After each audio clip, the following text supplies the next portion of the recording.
ahead and call the meeting to order for the Community Development Committee, May 14th, 2024. Looks like all members are present, so we have our quorum. We'll open it up to public comments.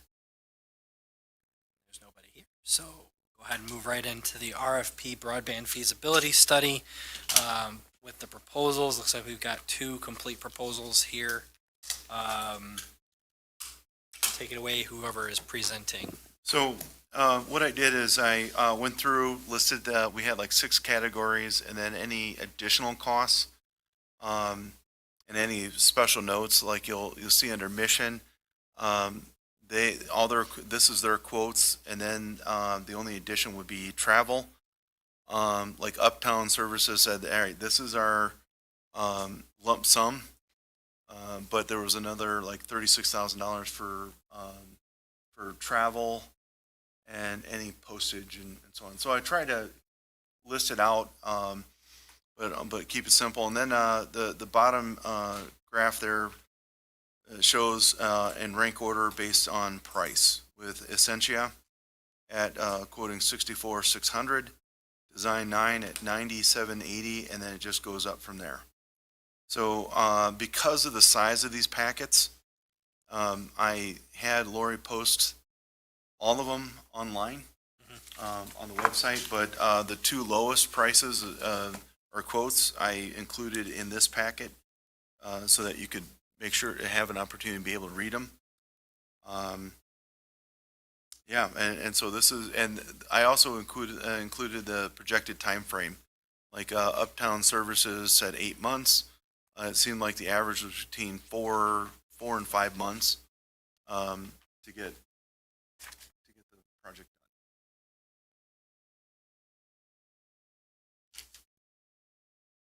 This is just to determine. Right, and keep in mind, and I probably should say that, so keep in mind, we did make it very clear in the RFP that the committee and then to the council itself that there is no guarantee that you move forward with the project or that the lowest price would win. It depends on qualifications.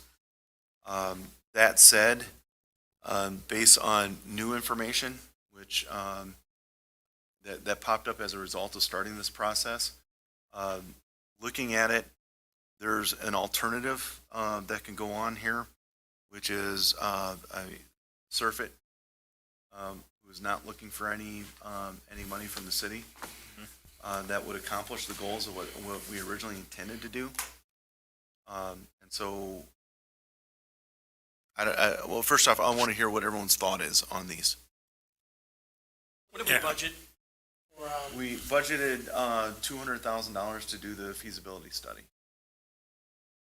That seems high. No. We budgeted $200,000 for broadband, and I think we budgeted $60 for the feasibility study. I don't remember. Exactly. Oh, sorry. I thought it was coming out of the. We budgeted $200 from the ARPA funds for broadband, and then there was a certain amount that you were looking at. I feel like it was $60K for the feasibility study. We could look back at those. Well, and keeping that, so then if we only budgeted 60, even Essentia would be over that threshold. Just not necessarily. Just over. Well, I'm not on this committee, but I read it thoroughly, and I do have some comments. Okay. Yeah, go ahead. Yeah, I read every one of them all the way down and broke their pricing down as well. We were pretty succinct in how we listed the requirements that we had in the order we wanted those things reported on. A couple of the companies didn't want to do that, probably because there's a lot of boilerplate stuff they threw in and so on, and they happened to be the highest too as well, which was interesting.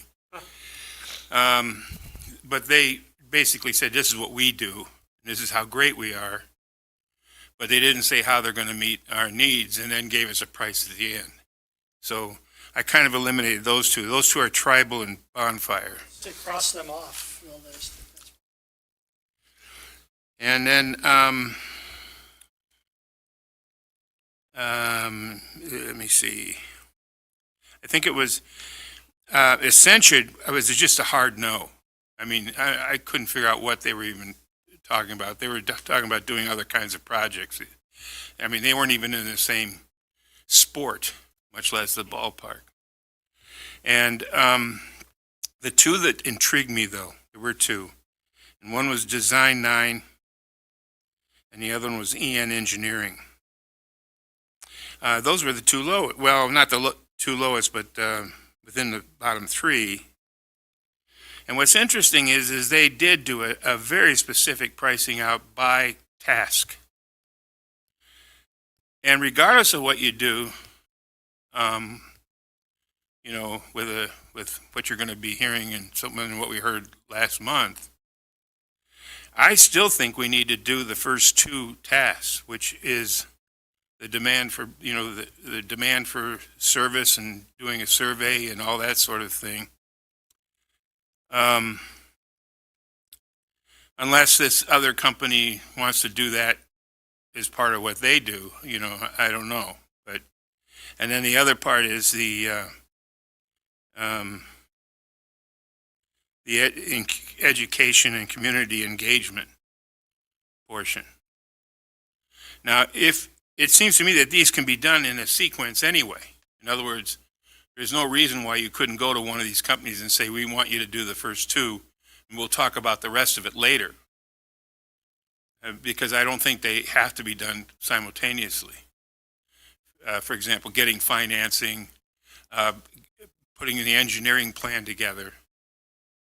To me, that doesn't have to be done concurrently with the study and so on. And if you do that, you could pick Design 9 or EN and get either one of them for about $35,000 to do those things. And these guys are definitely third parties, too. I think that's important. They're not selling a system. You know, they sell the fact that they do these studies. I think this is information we need regardless before we make any decisions on anything, is to get this background information, find out from the people, give them a chance to, you know, they can conduct hearings that, you know, I'll tell you the Design 9 one was, I was one of the best responses to a request for quote that I've seen. It was really well done. And there's some things that we didn't even think of that were thrown in there on some of these too. One is, it's kind of an argument you and I had, Dan, about where does the internet come from, right? Mm-hmm. And turns out that they think that's important as well. And evidently there's three major size, like what they call hotels of, you know, large connections in the Chicago area.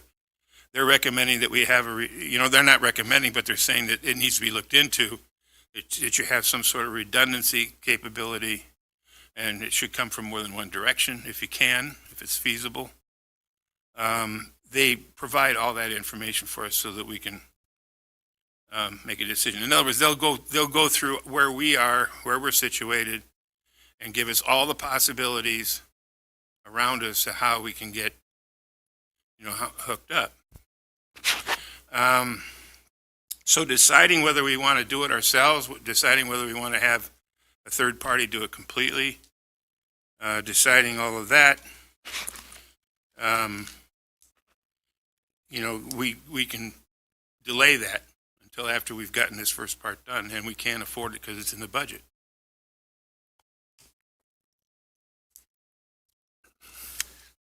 Can I pose a question?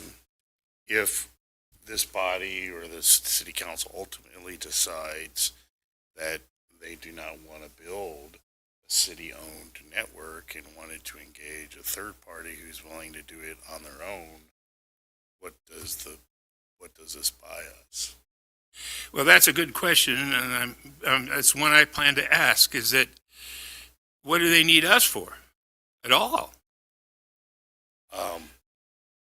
They would need us to grant them the permission to bring their service here. The permitting process is pretty much what they need streamlined. Essentially, you would be. Okay, I understand that. You're offering a third party the opportunity to provide that service to the community, just like you have satellite service or cable service. Although for cable, it's an exclusivity contract. But Is this, at the end of the day, if it's their business and they're looking to get their subscribers, if the city authorizes it, then I don't see the need to pay for this. well, if that's the case, then, It really boils They should down just to, be applying for a do you wanna permit. own it, do you want to own it from the city, or do you? And we started down that pathway because there was no third party that was willing to come to the community to provide that service. well, that bothers me too. I'll tell you what, that, the fact that, when we put out this request for quote, we got a fairly higher number than I thought we'd get, responses. But yet nobody actually wants to put a system in this town except for one company. I'm not sure I understand that. Well, I mean, from my understanding, and I'm sure they can speak better to themselves, but my impression that I got was based on where they're building their fiber networks through Sterling Rock and Rock Falls, Dixon, like those areas, and coming up through western and northwestern Illinois, they're building for lack of a better way to put it, they're building their own monopoly. So when they build those areas out, we're not seeing T-Mobile or Comcast or anybody else building fiber because it's not a big enough market for them to make the investment. This company comes in and builds that network. They're basically locking out those bigger companies from coming in and putting in fiber because they'll have to compete with somebody who's already here. Now, if you looked at the map where they're already planning on building, my concern would be if we build our own fiber network, okay, and this company goes and builds their fiber networks around Harvard and potentially wherever else around into McHenry County, we would be running an independent surrounded by a larger company and competing against theoretically their pricing and their services because people would be looking at what we charge. No one's preventing anybody from coming into this town now. No one is preventing anybody. Well, we are. We can't. If we don't permit them, they can't come in and build. Well, no one's preventing them from coming to this body and Well, true. Yeah, right. asking to be hooked up, correct? Well, that's what they were coming to us to ask was. I know, if but they no would one's be- preventing anyone else from doing that. That is correct. Correct. Okay. But they have right now they have the opportunity because they're building a network out here right now. They're doing that. So it's advantageous for them to continue that network this way. My point is, we have other fiber backbones in this town already, and no one's coming in to hook up to that and build it Yeah, out. those companies apparently have no interest in building here. Part of it's- generally speaking, I think the large, Okay. in my estimation, the large providers, the Spectrums of the world, and they're seeking larger markets where the ROI is a higher ROI for them, faster ROI, Okay. and there's a larger base that they could sell to. But this now allows me to answer your original question, which is, what's wrong with finding out why those companies don't want to? There is nothing wrong.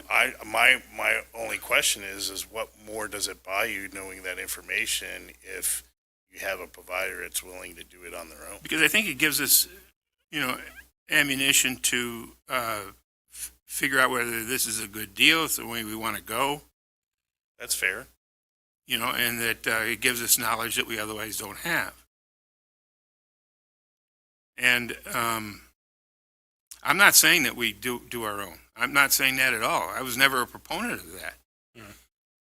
But what I'm saying is that it just seems to make sense to do these background studies and find this information, the GIS stuff, where all these cables are, one of them, they promised to deal with the school system and see what they're doing and how they can work together. These things that we can't seem to get done, they are willing to do, and it's only going to cost us $37,000 to get it all done. That seems like a good deal to me. Regardless of what decision we make. And that was the crux of this whole thing, Lou. You said that you wanted to have this meeting and cover this subject because, you know, it's something we probably ought to do anyway. You know, so look at it. Well, we had sent out the RFP. You're right. To send out and see what options there were out there. You're correct. Since then, we've had new information. Okay. Well, I've said my piece, and I'm not, like I said, I've taken up too much time of. No, you're fine. I think they're all appropriate comments. I mean, really, Charlie, whatever direction we go, we're kind of stuck with. Because once the company comes in and builds their network, it's a lot more difficult to, like, I'm not speaking over you. I'm just saying, like, once we allow a company to come in, building out our own infrastructure and competing internet just wouldn't make any sense at that point. And I don't think, I mean, I personally have been very, again, I'm against the idea. I don't think we should add more services to the city. I think that this is something you let someone that does this type of thing do. You know, that's my opinion. And if we have someone that wants to do it, that's even better. And then they're the ones taking the risk. We're not taking the risk. Because if we were to put our own service in and it blows up, then all of a sudden everyone in this community is on the hook for the cost of whatever we do. Jay, we would take the heat though. We don't take the risk, but we would take the heat. Just like we do with, you know, Well, other services that Well, are. fair enough, but they're not calling the city if their cable goes out. No, I know. Well, They just no, complain Now, to if their us when- electricity goes out, they call Yeah. the city, but they're not calling the city. Or they complain to us when they get their bill and they want to know why their bill is so high or why they have taxes on the bill. And we Nothing can to have do with more us. than one, right? More than one provider to come into the city if the permit is given to them. We don't have to just have one. Unless you have an exclusivity agreement, yes, that's a possibility.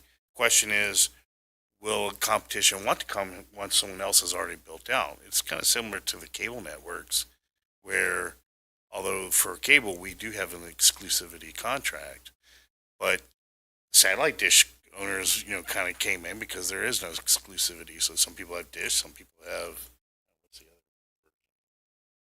other? DirecTV, I think, DirecTV. So it, I don't think anything would prevent them from thinking.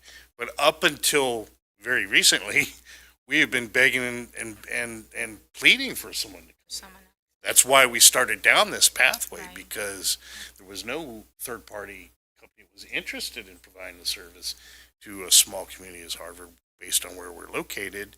And that's why we designated to set aside some money in ARPA to be able to create this feasibility study to understand what, we were all assuming that it would have to be on the city. And if it was going to be that way, then how would we build it? What made the most sense?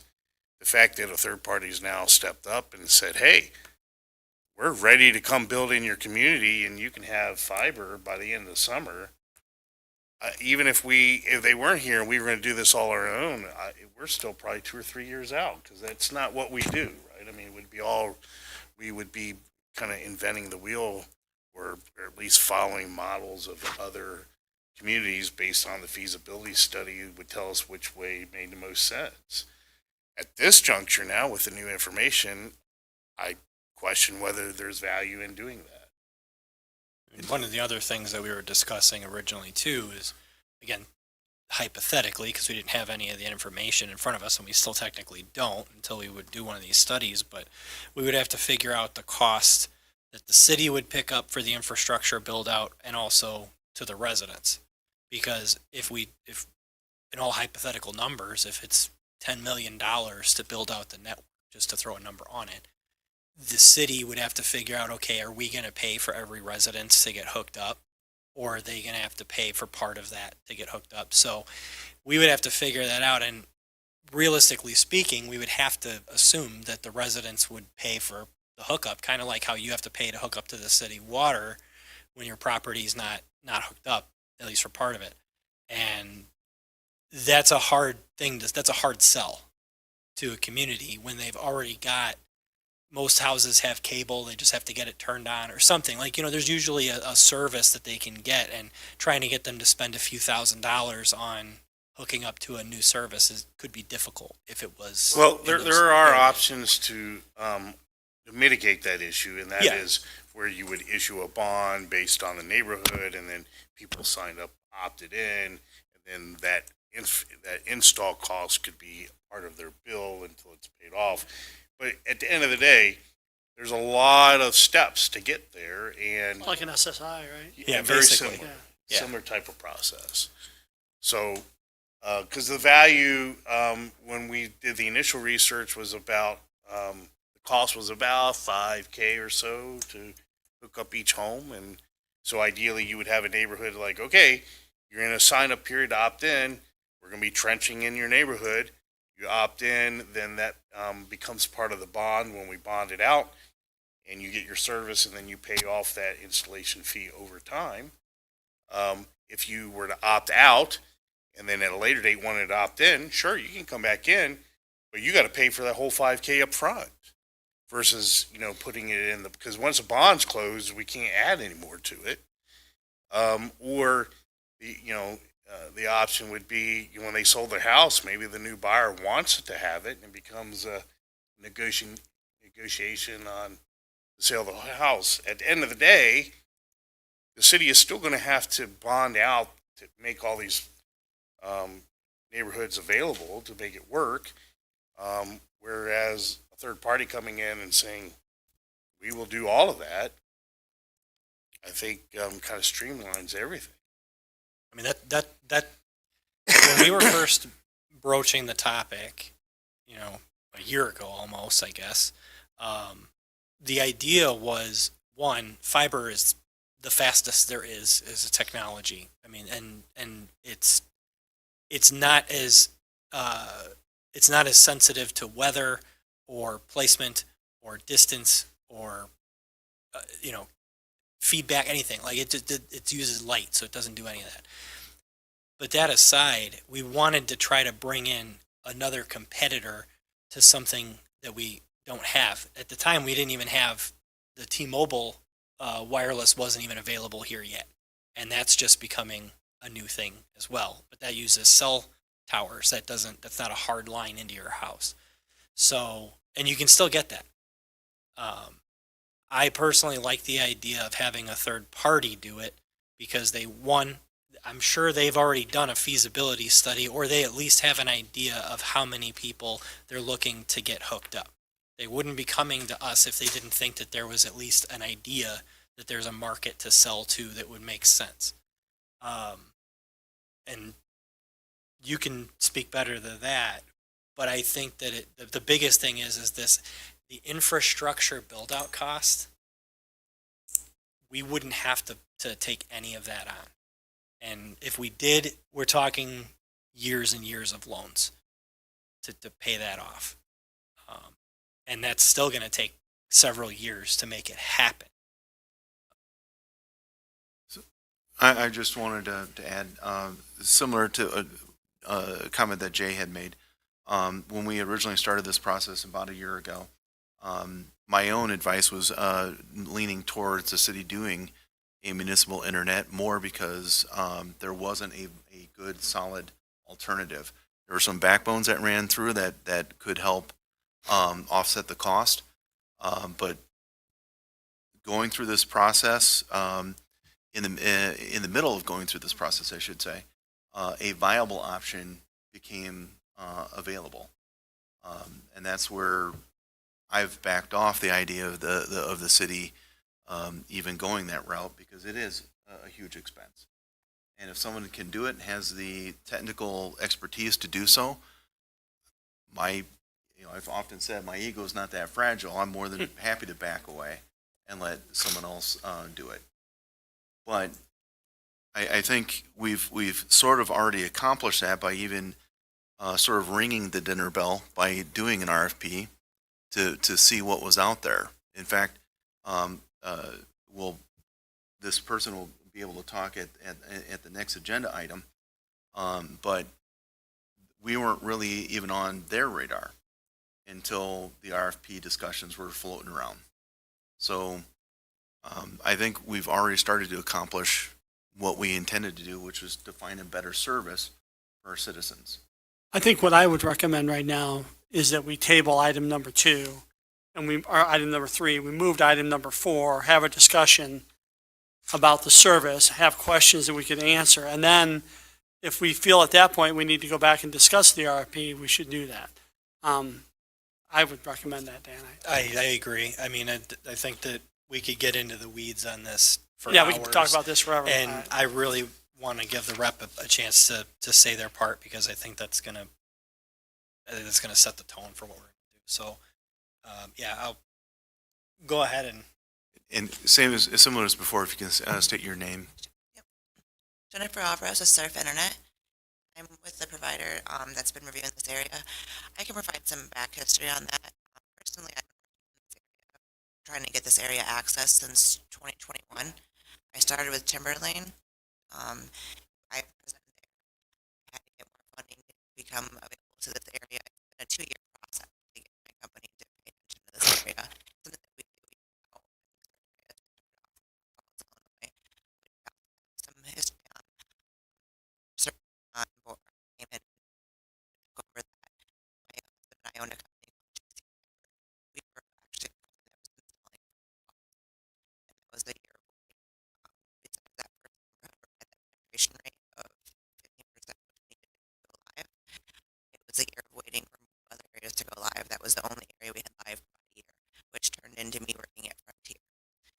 And that's where my journey ended up here at Clerk. And 4 years later, we are still actively building out that network. Our infrastructure. We have actually partnered with Popular Grove schools here, so we're already involved with the school system here. We just received a large grant for areas outside of Lost Nation and Lost Nation was when I put our company is concerned with more of the rural population. We're not super big a town. We're in Illinois. That's because they made us around. Is there any questions off the top you may have? So your objective coming into the market, you need 15% penetration? That when working with the Rock Falls, they need that. Our company, we don't require any penetration rate we build the town no matter what. If it's in our board or design meeting and it's approved by the town, that's what we plan on building.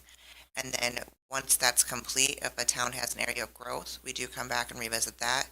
Right now, I'm working on a riverfront area for Sterling. And then I know Lou had mentioned that there is need for parks to be hooked up. That's something that we could help do as well. And the funds that you have raised for that, our company does work to look at alternative ways to spend that money as well. We don't require anything from the city in that sense. Okay, let's say that we pass this on to City Council, we approve you to move forward. What do you need from us, and what's your timeline? Those are the type of questions I would. Typically, as a provider, we only need the permitting process to go forward. As a company, we like to partner with the town. We don't like to come and overwhelm a town. If you don't want us here, we don't like to build. And we don't stop other providers from coming. I will say, in my experience, we are the only ones that I've seen in this area on foot. I know Comcast has built a different kind of infrastructure. Recently, they updated their infrastructure on cabling, but it's not fiber. This is 100% glass fiber, and if you want to. Yeah. Thank you. Electronics either, which also adds to reliability. So what's happened, we don't have those transformers that cost $20,000 that blow up. So that helps with resilience. I mean, your presentation previously that we got The things that stuck out to me is the no cost to hook up and run the line to the house. I mean, obviously the subscription rates and stuff, you know, we can get that into that later, but the biggest thing is the infrastructure coming in. You're going to provide that at no cost to the resident that's going to be hooking up. Yes. I can't stress enough how important that is for any utility that's coming in brand new to a community, because most companies, even like Comcast or any cable company, is going to make you pay for the installation and the hookup. And they even make you pay for the hookup even if the cable is already hooked up. They just come out and turn it on, and they charge you to come out and do that. So There's a price lock guarantee on that as well, and that is no install for residents. Some businesses will have a construction charge. I do want to point that out. Yeah. Not all, just some, depending on the hardscape. And that can also be broken over the term of their contract. And then we don't have a contract for residents. We heard that, you know, we ran into prohibitive costs in hooking up each individual home. It was $5,000 or whatever. What does it cost you to hook up to a home? We don't evaluate, that's part of our design process. We submit the town as a whole, and for this area specifically, I've submitted this area along with the town surrounding it as a bigger project for grant purposes. So I have Harvard included with Poplar Grove, Candlewick, and the outside of Broome County, and I have it approved to move forward. As long as the town votes to move forward. If the town votes to move forward right now, we could start. So your funding is coming from a grant? No, our funding is privately funded, but I'm working on grant efforts to reach the extra rural areas outside of the city borders. It costs us a lot of money to get to those outside markets that are mile between the houses, and so those require extra funding, and those are the efforts that I work on. We have a team for grants that work on that. Can I ask who is funding this? SURF, we have private investors.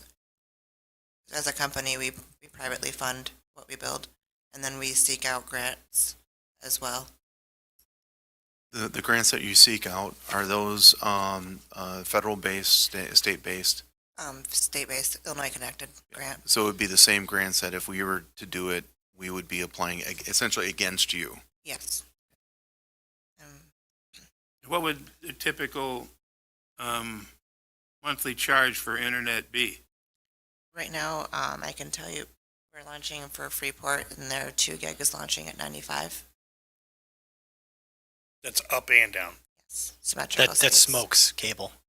I mean, smokes cable. Like, I'm talking to the level of, like, that's like putting No, a I jet. didn't- That's like no. putting a jet engine How much against a money? Model T. It's Yeah. 95. 95 a month. Okay. And that includes everything in the. So This that's- is our modem and our wireless Eero, which come with every package. And you can also provide your own. You don't have to use ours. The only thing we recommend is we like ours because we have that free app that kicks the kids off at a certain time. And if you buy your own, it's $10 a month, whereas ours is free. You can also buy these on your own and do the home mesh. They are synchronized and they are capable of doing the smart home. So that's the modem, and then you've got basically a router. Yeah. That would. This is the modem right here, this small thing, and then this is the router. My house, I need one on every level because I have plaster walls. That's fun. Some people may only just need one. You said the 2 gig service comes with 2, correct? Yes, and Okay. then this is how it looks coming in. It's one hard wire into the house, which landlords love. And if you already have an existing service, a lot of times you can use the same point of entry. It's centralized in the home. And this is what the hard fiber looks like, and it plugs into here. And this can have a vacuum run over it. Pass this around too. It's fiber in there, but it is durable. Do you allow people to have their own servers in their homes? You know, hosting websites and stuff like that, or is that something that's not permissible for your service? My technician would answer that better. I know we've had that question arise and we've had to work around it. I probably wouldn't be the right person to ask for that. But we have made that available before. What's the top level of your service speed? 2 gig right now, but we are working on a multi-gig option. If you were to, let's say, upgrade to, because at the time, I have, enough knowledge to be dangerous on the topic, but if you were to, let's say, want to upgrade the infrastructure to like, let's say 4 gig up and down, would you have to, would that require replacement of? We wouldn't have to. Right now, what we're putting in is actually capable of 10 gig as is, and Okay. all it is software updates, and you can go, it's limitless. Okay. What we're installing now will outlive everybody in this room. That's the next question Yep. is because in all reality, what cable is capable of, is pretty much obsolete as it is. Unless there's a grand shift away from fiber, this will outlive us. Now, as far as your ability to connect and everything, you obviously can do commercial to some extent, businesses Yep. and stuff. So If enterprise, that's all I agree with. yeah, so we're there's also the possibility because we've got the open land here. We've had a little bit of interest here or there in like a data center or something like that.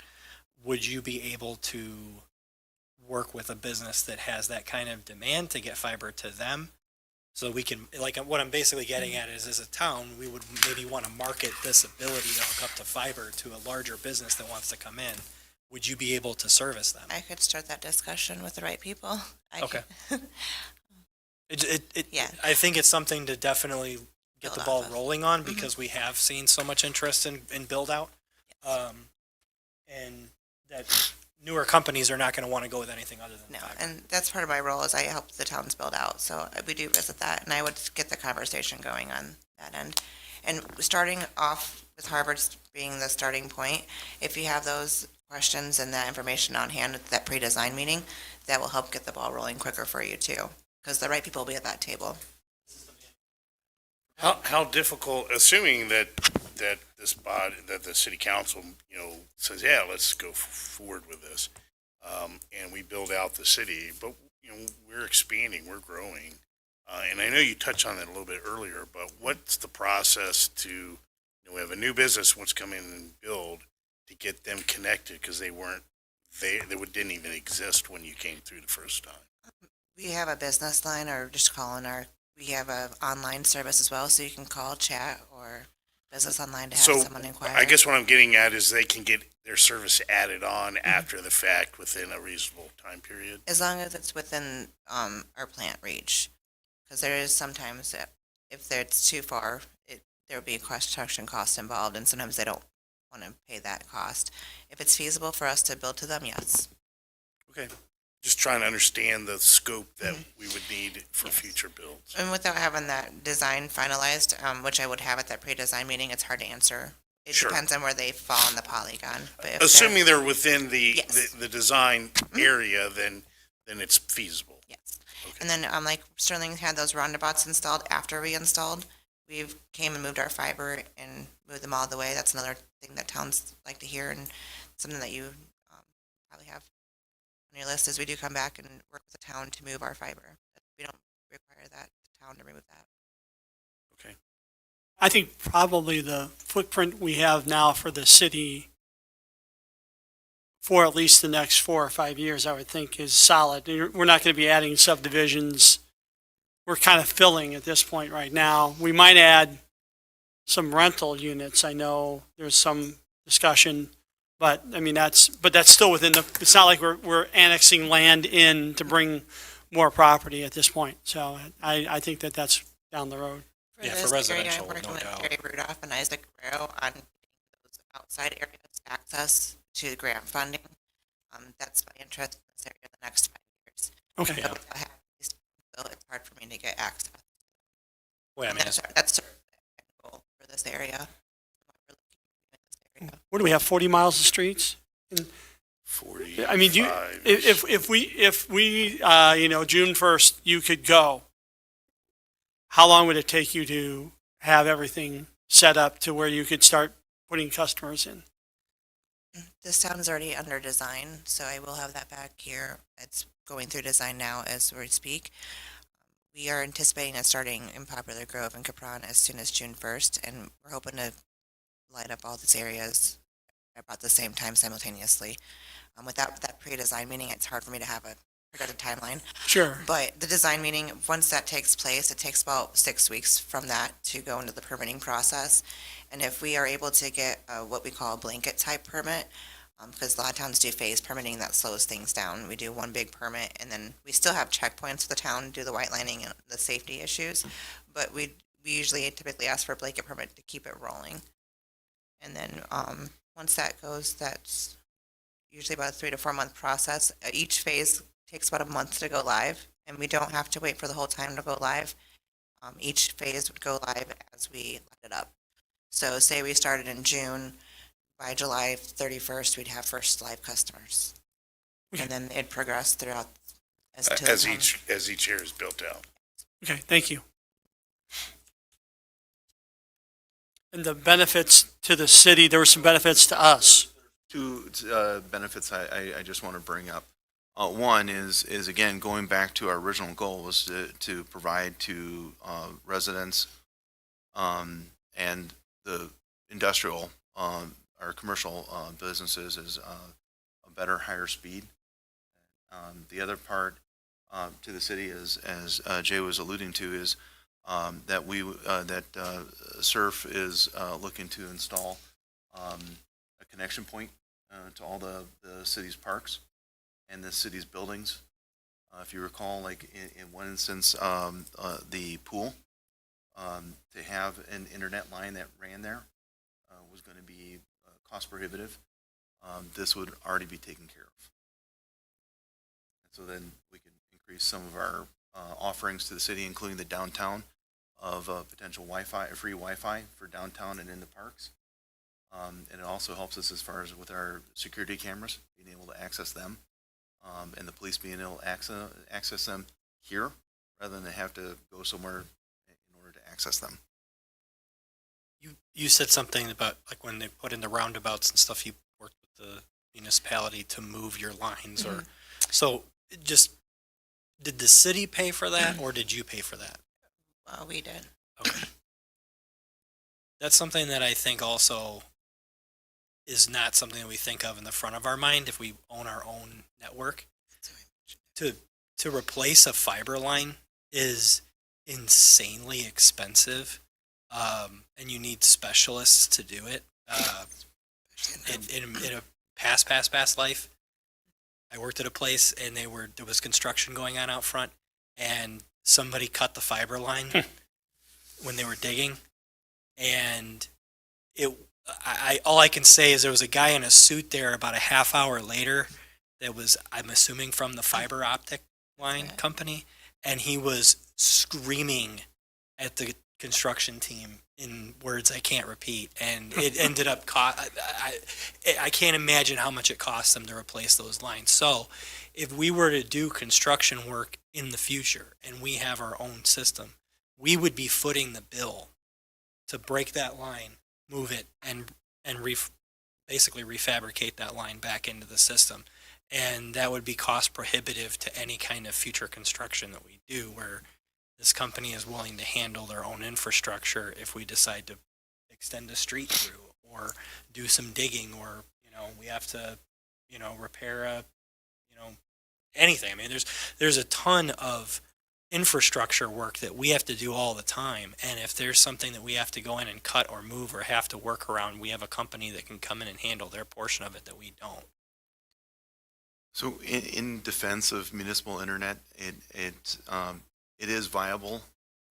It is possible to do it. It is just cost prohibitive because if you're starting out new, it'd be like a new company. You have all those costs that you have to incur, anywhere from buying the equipment, buying the fiber line, training the staff, Hiring staff, and so on. And this is where I go back to, and that's my brief defense of municipal internet.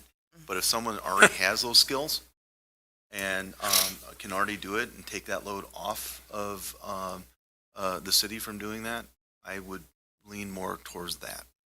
Surf has been in Rock Falls for 4 years, and they still have Mike Wazinski on their payroll for managing 8 fiber accounts that they kept. And he sits in his office. Something to also consider that I've been thinking too is, we were originally talking about a build out municipal. We were talking about building the ring, the redundancy systems, building basically the substations where we would have to put those and all that. And that was going to be done in phases. Okay. there's no promise when we start that phase program that it finishes. You know, we could dump a lot of money into building up that ring, building out some of that infrastructure, and then something goes sideways, and now we've got an unusable ring that doesn't hook up to anybody and is just kind of a dead project. So that's if we were in a better position or we had no other option, I would probably think about going that route. But considering the amount of risk that's in there and the amount of money that we would have on the table that could potentially be lost, me personally, I don't want to move forward with a municipal internet if we've got a viable third party that's willing to take on basically 100% of that risk. So Jennifer, from start to finish, let's say June 1st, how long would it take to potentially wire out the city? Less than a year. Less than a year. And our initial, when we looked at this, even with the backbone already installed, we were looking at 14 to 18 months. Minimum. Rock Falls was 26 phases to complete, and it took less than a year to finish that.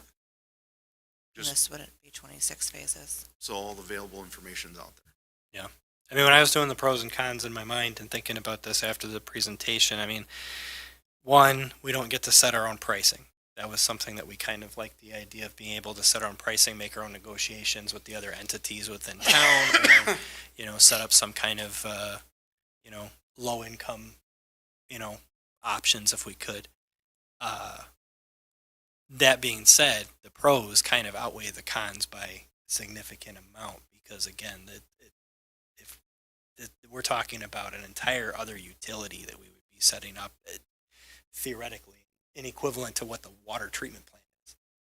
So we'd have to have an entire department dedicated to that, and it would be just that, plus billing, you know, management, everything else, insurance, the whole nine. So From the mayor's office, the goal is to get fiber into our community. That's the grand goal. And prior to this company coming on scene, there was no way forward to do that other than create a municipal internet. Now that there is a third party, I think all of the struggles to make a municipal internet, and that was the whole point of the feasibility study, is because you could create that and fund that various different ways, especially with the grant funding that's available. But in the end, you're right. It means creating a whole new department, a new department head, workers, customer service. I mean, all the things that come with that. Or outsource it is a possibility, which is why we were looking at feasibility study. How do you design that? But now that there's a third party here is willing, a private party, commercial party who wants to do this, if it gives our residents the infrastructure we want and our businesses that need it, and it can be done more efficiently and faster by private business, then I suggest we consider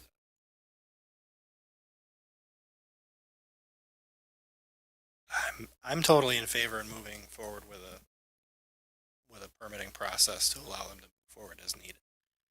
I don't see an inherent risk to the city of allowing them to come in and build this out. I mean, I will say that I do commend you on the grant work that you do, because I understand where you're going with that. I mean, and to kind of put it into perspective more for the listeners is, when you have a rural community like this, we have a lot of residents that live outside of the corporate city limits. And while there's benefits to that, there's also some huge drawbacks and higher costs to that.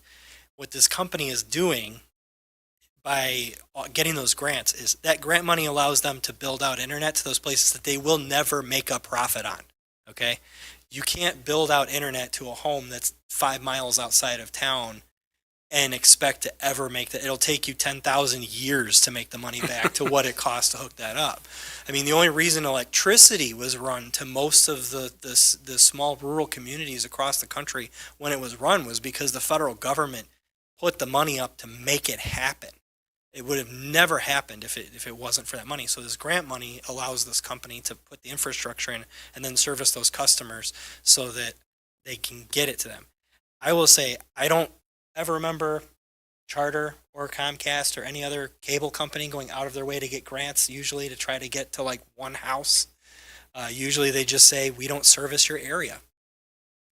Get satellite internet. That's pretty much it, Yeah.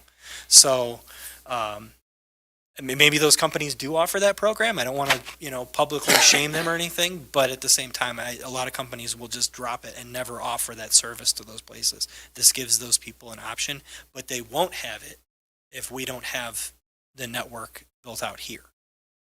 So Chairman, how would you like to proceed? I mean, my personal opinion is I'd like to move forward with allowing them to do whatever they need to do, direct staff to do whatever they need to do to allow them to move forward as fast as they want to. So however we would make that motion to proceed, or It's whatever only- we would directive we It's need. only a discussion item, so Yeah. it would just be a direction Okay. at this point. And so, My recommendation is send city council and let full city council make a decision on it. We can put this on the next agenda at the end of the month. Yeah. City council. Yeah, I'd agree with that too. Yeah. Absolutely. And I get Charlie's point, but there's no risk to us, this company coming here. There's no risk. Yeah, if they're bad service there, I guess there's a risk, but there's that risk anyway. If we did it and it was bad, we get yelled at. We're going to get yelled at. We're the city council, we get yelled at for putting the pavilion inside the dog park, for crying out loud, It was a brainless decision, by someone who's never been to one of those meetings. so what staff can do is work with Jennifer and Surf to get a better idea as far as what the expectations are as far as the permitting. We can schedule a pre-design meeting, and that would give us the information we both need for timeline purposes. Sure. And then we can just get that information gathered, and we can hold off to act on it until the city decides. But that way we have it ready to go.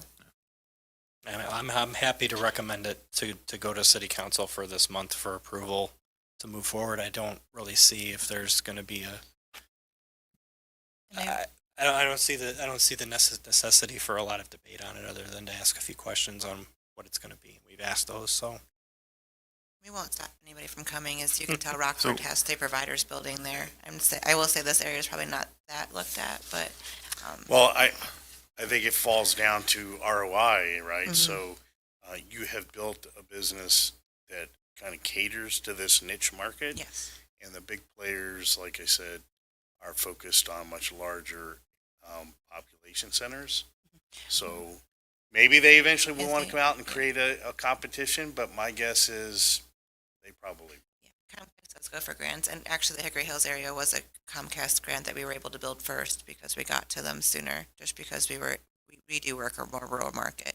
They just have a lot more on their plate than we do, and this is our specialty. So our next meeting is on the March 28th, March 28th. or May May 28th, 28th. sorry. I say next year. Okay. It's a whole nother year. No, Amazing.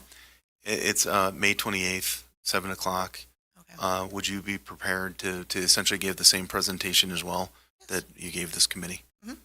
Did you want to do a meeting with the city ahead of time to get those details for the I permitting? think it'd be prudent if we can set it up. Okay. I can give you a call Reach out tomorrow. to Lou and Yeah. we can have that, and that way we can present that information to council. I'd like to get those details just so we have the permitting started, because with summer starting, that'll delay. And then if you have any road construction, I'd like to have that on hand as well, because we don't want to tear up new roads or disrupt that pattern. And we can talk about that. Well, thank you for your time. All right. Thank you very much. Okay. We can You want to just go back to number 3? We can go back to number 3. Charlie, did you want to talk about the third item more? Okay. I don't have anything to add to the RFP. Well, I think that we should, I know we have $200,000 set aside for broadband from the ARPA funds, and they would need to be spent by the end of this year, calendar year. They don't have to be spent. They have to be Allocated. allocated. Okay, so I would recommend that if we end up voting to move forward, we move that money to sewer and water. You know, because there's other things we not only can address, need to address without question.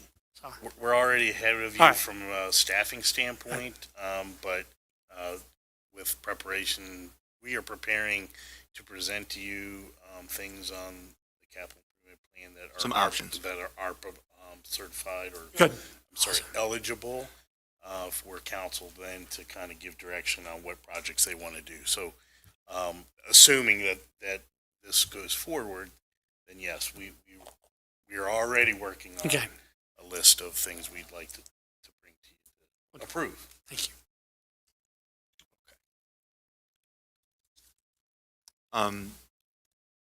As far as the RFP,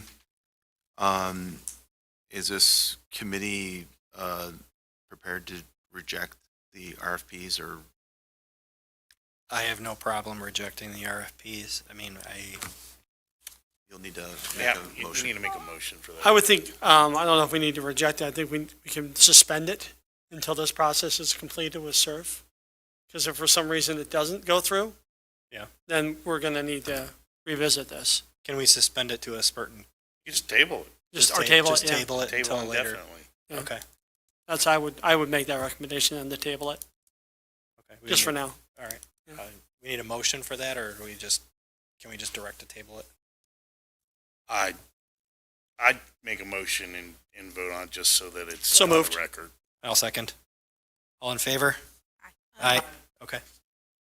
And we'll table that until an indefinite time if we need to revisit it. All right, so we'll dispense with item 3 and 4.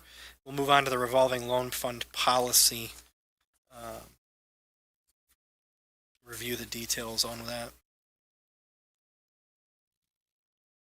Take it away, sir.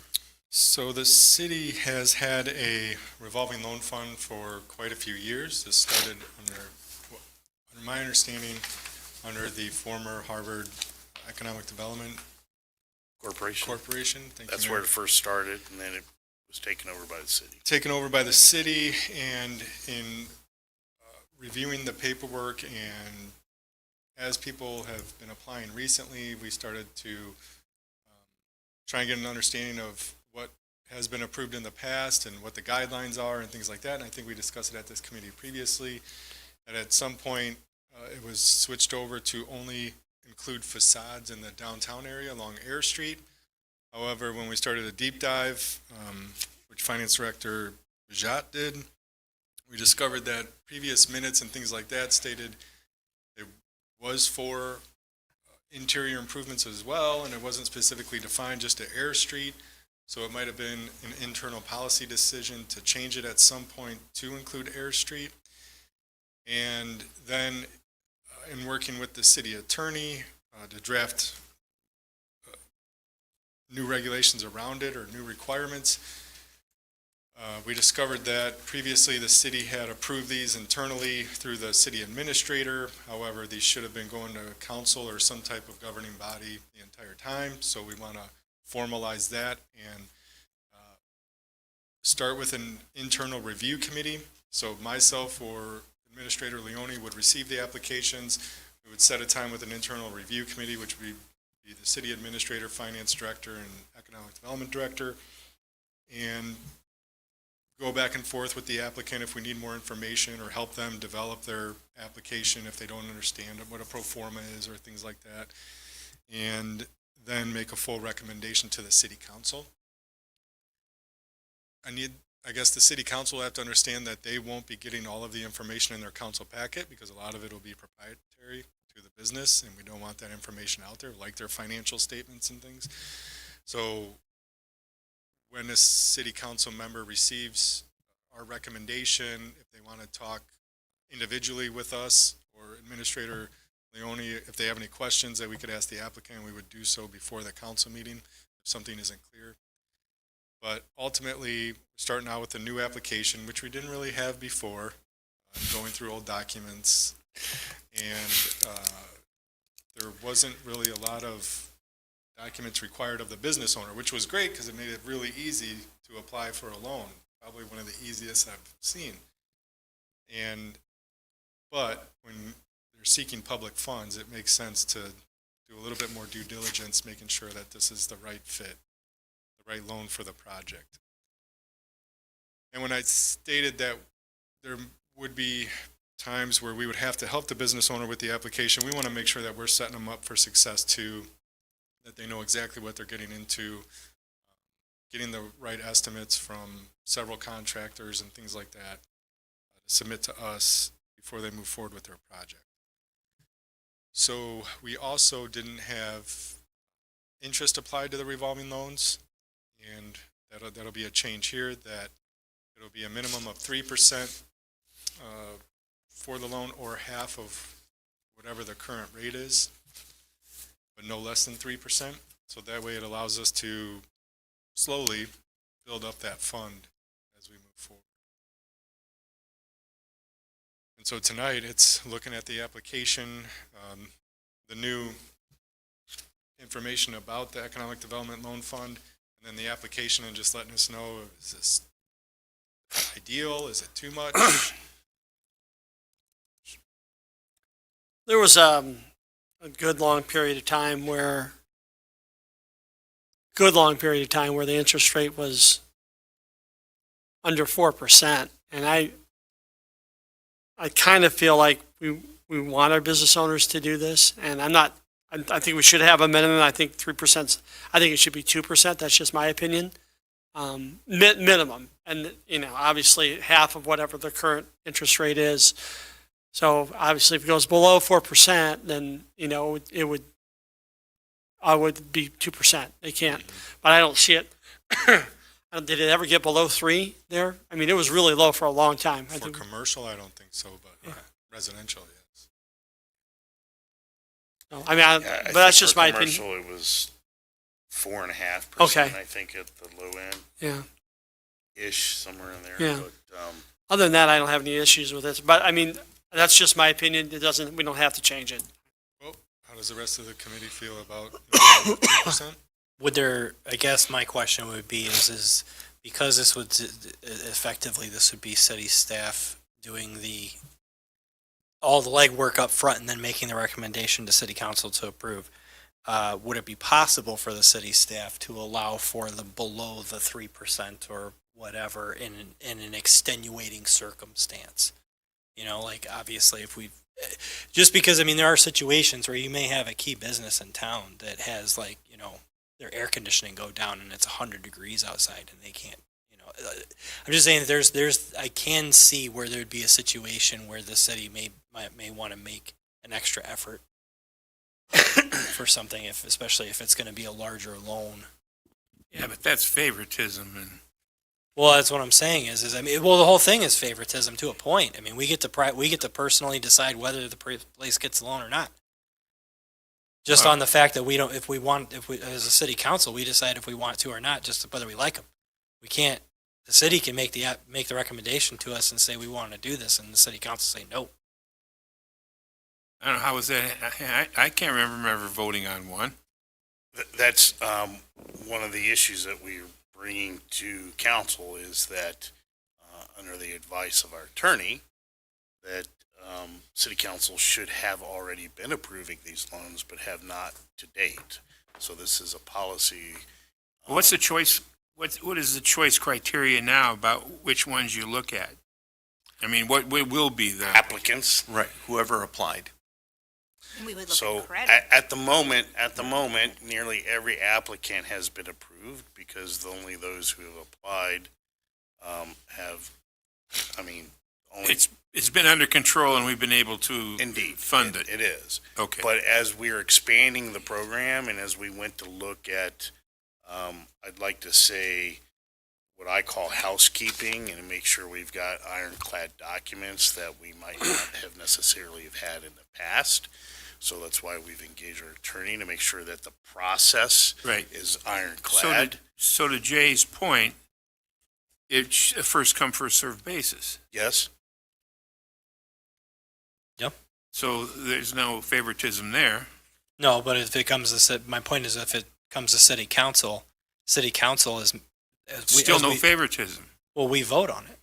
Yeah, but Have to look at their background, their Well, we have it, credit. yeah, we would have Yeah, it we available would to have us, to, but there would be right. there's no legal requirement for any one of us to vote yet. We're not an equal opportunity lender. I mean, this would be. Are you questioning our lawyers? No. I'm saying that we as individual members have a right to vote no for whatever reason we want, even if it's a personal one. Well, okay, I think, Well, I mean, yeah, there's, but Yeah. my point is, my point is that if, if somebody comes along or if staff is allowed to say, well, he's an okay guy, let's lower it down to 2% for him. I'm with you on that, Alderman. I think, that's the whole point of us having a policy and having city council approve the policy. So, obviously, council has complete discretion on what that policy states and how much, latitude you want to give staff, but certainly, from my perspective, we want to make sure that we're transparent and ethical and all of these things. yeah, And I that's- wouldn't, that's and why- I appreciate what Dan was trying to convey, but I wouldn't have exceptions. That just opens up a whole ball of wax. Well, so-and-so business got an exception for this one time, why not me? You don't want to do that. Here's the hard, fast rule, right? Yeah. No, and I understand why, but you're going to be getting a better interest rate, Yeah. most likely. So, The interest rate that we are recommending is already a good deal, right? Yeah. So, Yeah. if someone's in an emergency situation, it's still a better deal than if they, went to, Leone, loan shark, right? So, well, not only that, but if they're in an emergency situation, it's going to have to go to the city council to be approved. yes. And if you lose your air conditioning, you can't wait 4 weeks to go through a meeting. You're going to have to go to a bank and get that money, somehow, and pay a rate you don't want to pay. But it is what it is. I'm running a restaurant and I lose my AC. People are not going to come in.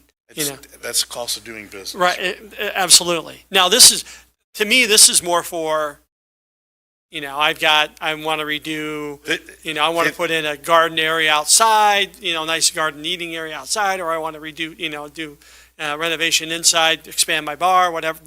That's what this is for. And it could be an air conditioner that's planned, right? Yeah, right, I want a more energy efficient system that's Sure. more modern. Yeah, that makes sense. But I think in the emergency situation, it becomes a little problematic. Yeah, it's going to take too long to get approval. For the It's still a viable option if they can make it work, but it's probably not the best option. we originally were talking about like a risk assessment for the interest rates as far as like how high they would go. Now, doing it this way would be a fixed interest rate, whether they're approved. Yes. So whatever the half the market is that day. Or the 3%. What is commercial right now? Excuse me? What is commercial at right now? 7 or 8%. Okay. So it'd be 4% right now. We'd be offering 4%. I mean, that's a pretty good deal. I assume that would just be based on whatever the Let's interest try. rate is that day. I don't know what problem it is right now. So my recommendation out of this is, as far as the interest rate, is leave it at the no less than 3%, with the idea that, keep in mind, we do need to also grow these funds in order to be able to help more down the road. That's the point of having interest. Right. And for our listeners, this loans never had interest in the past. They were interest-free loans, but we're near the bottom of the barrel of available funding to be able to loan out because we have to wait for people to pay back in. So adding in a small interest that is still very good deal for the borrower, but it helps to grow the fund so we can have more money to help more businesses. So, What do we have now? pardon me? How much do we have now? The total fund is under 300K. It's like 278, somewhere in that. If you include all loans that are currently out as well. Prime rate is 8.5%. So the emphasis to what the mayor was saying is that the 3% goes back into the program, not into the city's coffers. Just grows that fund so there's more money available next time. Yeah. In And I order- think, as I recommended at the last meeting, I think like the increase in the one fee should go. I mean, that's something we can discuss in a later meeting, but that's another way to grow that fund, because I really think that this is an important, Well, and at the same time, we are also looking at grant opportunities to Right. help grow this fund pretty significantly Right. if we're successful. To your point, Jay, I do agree with you. I think that money that you're talking about should be going back into this fund so that way it is the businesses reinvesting in the businesses. Yeah, So yeah, I absolutely. think you made a valid point on that, and I'd like to, down the road, make that more of a hard plan directive, probably next So- year or something like So that. does the committee have any comments on the revolving loan fund? I like the process of adding city council to it. I think that helps you, Lou, because as the city administrator, being the sole decider of whether somebody gets a loan puts a lot on you. To let I'm you know, sure you don't want. I was here for 4 weeks and already got hit with an application, and so, yeah, I know there was some trepidation when the recommendation was being brought to me. Does Lou want to be cut out of this process? And no, this is city dollars that needs a lot of eyes on it. So, yeah, again, no ego bruised here. I mean, look, we removed the need to approve fireworks and other things that we didn't ever need to really deal with. This is something we should really be dealing with. Right.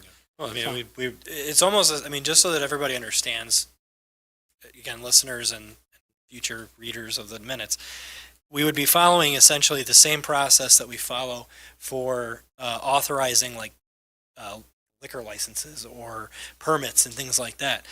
All of those things, all the background work and the applications and the fees paid are all done before we get them. And then we have the ability to ask, okay, is this on the up and up?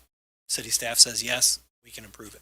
So I like the idea of changing this and making this a lot more formal. It also gives us a lot more visibility on these loans when they go out, so we know which businesses are applying and going. So we know how it's helping the community. So, I think it would also advertise it better So too. so is this a recommendation? Yeah, to so I move make a forward? recommendation that we move this to city council for approval. I just want to add one more thing. Yeah. It'll only take 20 minutes. Sweet. Attorney Clifton did say that there's, and I forgot the terminology he used, but by doing something with a certain lien document, it puts us first in line alongside a mortgage, whereas we don't have that now. So now we're in second or third place behind a lien mortgage holder, and we could lose our funding if the mortgage company claims all of that, claws it all back. So this allows us to be reimbursed should a property be foreclosed on through the lien process. That's great. Which we didn't have before. So again, yeah, my recommendation is to submit this to city council for approval. I'll second it. All those in favor? Aye. Aye. Okay. Very good.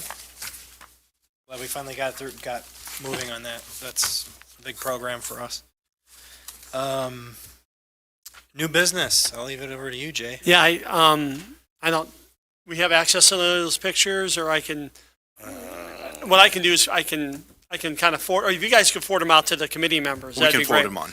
So, yeah, I was having dinner at Woodstock the other day, and behind DC Cobb's, they have that whole area that's like a street that's become like a patio. They've closed the street off.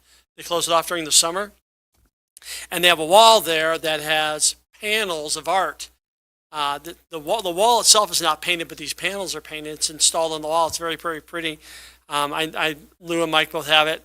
And also last summer we were in Munising, Michigan, and they have this alley that's dedicated to art. It's got like an arch sign into it saying Munising Art Community or something like that. And then you walk down, and it's like individual paintings on like a wired fence all the way down this alley. It's very, very pretty.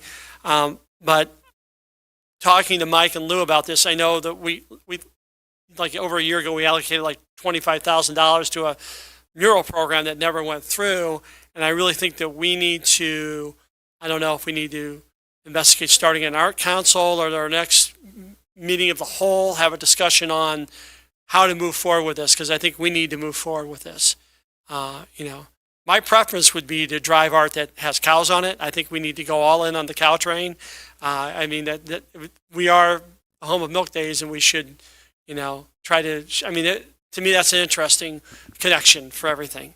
It's just my opinion, but there's a lot of, if you go on the internet and look at communities that have art, in their community on building walls or whatever. I mean, there's a lot of really neat stuff out there, and I think we're missing the boat, and we've already allocated funds that we haven't used for it.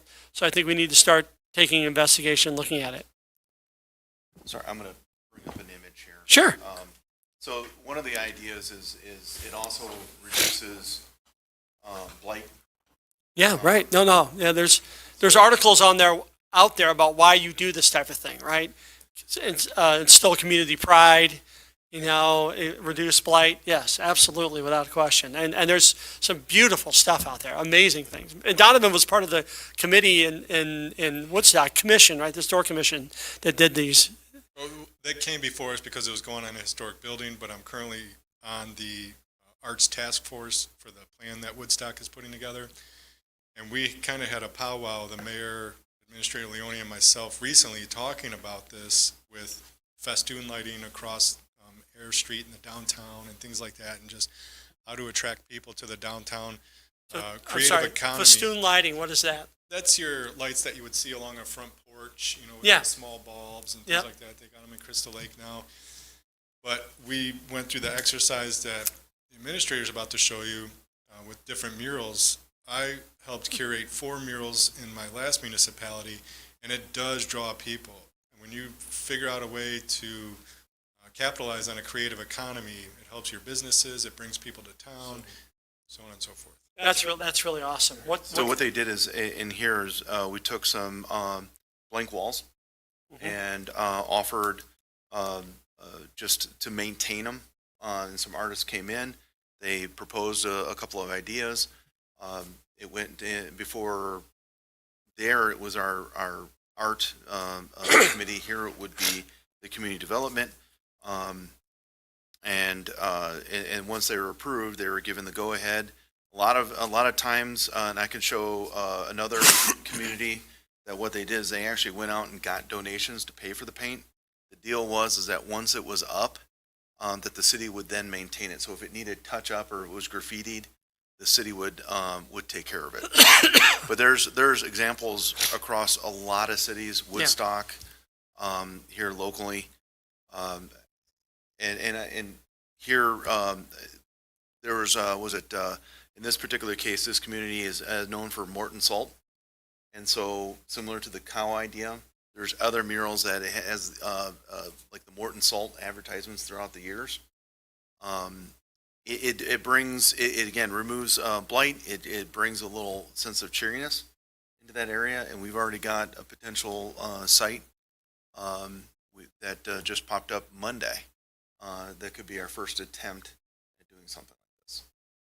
Yeah, you'll really start to see canvases around town when you start to picture murals everywhere and things like that. You'll see every blank wall as a possibility, but not just that. You want to expand on the downtown art installations, an annual downtown art installation that changes every year. And but like you had stated earlier, the Arts Council, it is a lot of work to really build it out. So if you have a team of people that are helping staff plan for it, and staff as liaisons to this council, it makes things a lot easier. That empty spot there in downtown would be great. That would look awesome there. Well, yeah, I mean, we got to get a hold of that. Did I say that in the meeting? But you have a group of people already in town here, especially with the Star Line here, that are just, I'm sure, waiting for that opportunity to spill outside of that building and start building a creative economy in town. It's another way to showcase local talent as well, and again add value to the community with these images.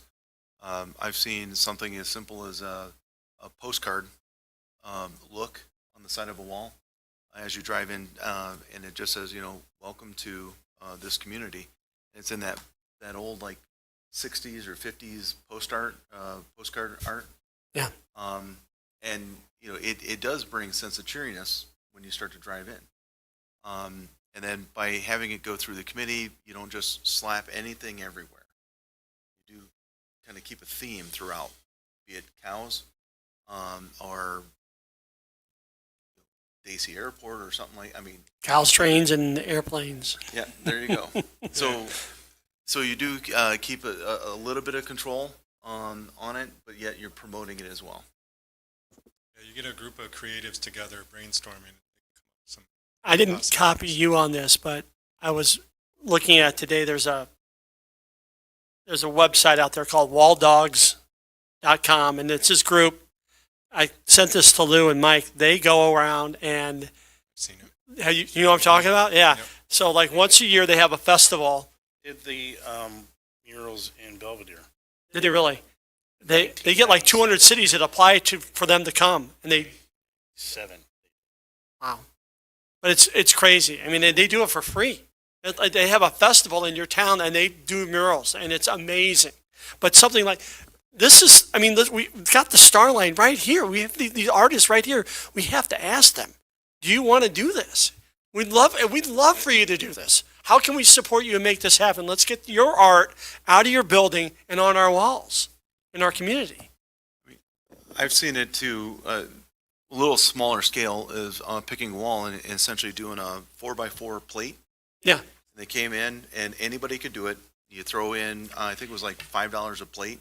You paint it, hand it off to a person. They glaze it. And they post it right up on the wall. And this whole wall is just kids throughout the community during one festival. And of course, based on the colors in that, they actually were able to piece it together, kind of like where they take pictures and they make it larger. A mosaic, thank you. Yeah. So they were able to actually patch it in, and it was just amazing what they ended up doing. There's Still like my unsightly paint wall. by numbers idea. I do like your, well, no, there's nothing wrong with your idea. I think that's very, very interesting. Paul, have you been in Jefferson since Judy Floater retired? Not. Because they did a mural of art from the kids for her, celebrating her retirement. It's beautiful. I mean, it's all kids' art, and it's all painted, and it's dedicated to her. I mean, that's the type of thing. Yeah, let's do it. I mean, It's not just paint. we've got seed funding right here. We've got 25 grand that we set aside to start this program, and we were going to do it with something with the wings, but no, I mean, let's go. So staff would like a recommendation to flesh out a program policy to bring back to the committee. Yeah. Would it, and this is just me thinking about this, so we have a tree board. Would we want to set up a volunteer, like, art board? Or something like that? No. Or we want to keep, well, I'm just saying, or do we want to keep it solely? They do. When you start getting into too many committees, you start creating a little bit of chaos. Okay, I mean, if it's not a good idea, feasibility, I'm just thinking like, the people that know this are going to be the artists themselves. I mean, And really what this committee would be doing is judging based on the parameters that we set. Okay. Or that this committee sets and the council approves. So the artist comes in, presents, if all we want is if all this committee wants is cow art, then somebody presenting a deer gets dismissed right away, and you have legal grounds to dismiss it. Okay. Without offending anybody. It's no different than any other program where we set parameters and then they submit their art accordingly. I've been totally in favor of this, even when we initially talked about doing like the wings or whatever. I mean, whatever, if you go to, is it Mount Horeb, Wisconsin? They have the trolls or whatever, the horrible troll. And you go drive around town, and I mean, under the bridge. yeah, and they have the trolls and things like that. I mean, different towns have different things, and it's like, yeah, if you go to Mount Horeb, there's really nothing there. I mean, it's a town kind of like Harvard, but you got some neat things that are in town to kind of draw attention and make it not look like a dumpy highway town, I think that beautification is something that we can either pay to invest on ourselves, but we do have a lot of artists in town. We have a lot of very creative people in town. And I think that allowing them to express themselves in town and give them a public forum would be great. I mean, Fourth Fridays is a massive event every month, and it draws a ton of attention.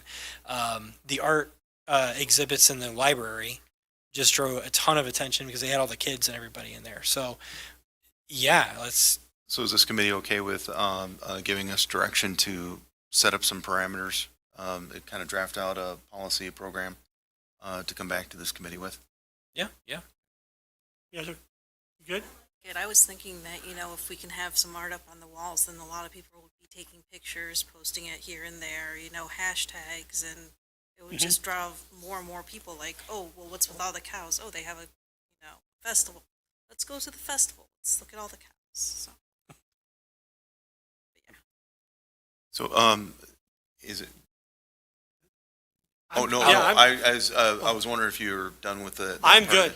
No, I just So- wanted to, yeah, So absolutely. one other thing that, our economic and community development, director has been doing is taking one of our challenge coins and kind of hiding it throughout the community and asking people to go find it. And, An oh. artifact in town. Oh, an Like the artifact, sorry. mailbox, yeah. It's an artifact to earn Yes. a That's challenge it. coin. so we're trying to promote more people, observing and participating more in their community. June 17th. Donovan, do you have any business updates to yeah. give from a community development standpoint, or no? Just Well, do- A big one is we are planning a kind of a state of the city, if you will, June 17th for our business owners. I think we've got a lot of new things coming in and new ideas going out, and some businesses have expressed concern that there's a lot of change coming to downtown and things like that, and the rumor mill is flying. So it's a good time to pull everyone together and talk about some of the goals of the council and staff and where we want to go. And then like, it's basically a listening tour, listening to what they have to say and what their desires are, because I don't think they've had that in the past, especially as a group to come in. And, you know, it's a goal of ours to get the businesses to stop working in silos and to start looking at it as a, you know, an umbrella of our businesses to grow together. So it gives them an opportunity to sit in the same room together and either bash us or creatively come up with ideas based off our ideas and let us know if we're heading in the right direction on their behalf as far as government goes, and get some ideas from them on how we can do it better and help them. So that's June 17th. Time hasn't been set yet.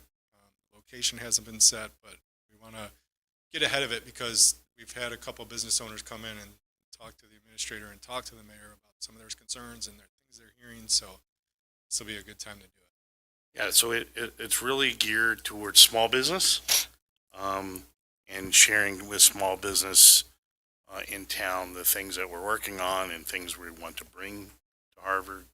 And then a huge component of it is really listening to them and getting their feedback. I know that's rehashing what you said, but it's not quite a state of the city, but more very focused to small business. So And since it's been discussed publicly already, Starbucks did submit their plans. Our engineer did their first review on the plans. We have a Zoom meeting set up for Thursday to discuss some of the engineer's comments so they can work through those. So that's still moving forward. It's a tough spot because there are a lot of great things that are coming, but we can't talk about them yet. But Car wash. potential a car wash that'll go before the council. Your next meeting that was approved or recommended approval by the Planning and Zoning Commission. But if all goes well, there's millions and millions and millions of dollars in manufacturing and other businesses that are looking to land in Harvard. So, thanks to our industrial park that's in an opportunity zone, and there's a lot of opportunities for funding there through the opportunity zone. So, I hate to say we'll believe it when it's built, but it's looking very positive. The housing side is booming, so that's great. I'll provide you with an article that was done by Cranes on Lori Weber's home, the small 2-bedroom home that she built in Turtle Crossing, 1,000 square feet, and her idea behind that home and the other homes that she plans on building in that subdivision. But Cranes did a nice write-up on her, so that'll go to council in your packet so you can see what her plans are for that. It's a really unique idea for Harvard. Excited it's here. She's looking to build a community of friends to buy these homes and live next to each other and move out from the city. We do have a lot of people moving out from the city. We've heard that from a couple of property owners so far that are leasing to them. Most recently, one from Chicago, one from Roselle. So that's great news for Harvard. So Thank you. There's a lot of things cooking yeah, there are. in various degrees of preparation. Right? Do we know how far along Duncan is at? Everybody's asking, wanting to know when Duncan's going to be opening. We don't have an opening date yet. Okay. They passed their insulation inspection. The next day we did see workers in there, but nothing yet. Yeah, there's been workers in there on and off, you know. Yeah. Getting closer every day. Yeah, I just asking on behalf of constituents who keep bringing it up whenever I see them. And when Tell them it's not the city restricting. That's what I do. I tell them, like, we've literally done everything. We're out of, our hands are off of it now. It just, The Mug Coffee House, though, they're doing great. I haven't been in there and been by myself yet. They're very happy that they are in Harvard. They got a reward system now, so you can, every time you buy a coffee, you can get rewards and stuff. So they're setting up a booth at the soccer tournament. So that'll be their first event that they do. So we're excited that they're participating. They're doing really well, which is great to see. wonderful.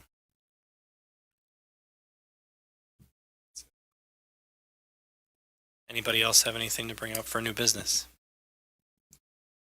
Take a motion to adjourn. Second. A second. Okay, you motion. Okay, I'll make a motion to adjourn. Okay. All in favor? Aye. Aye. I thought you made it.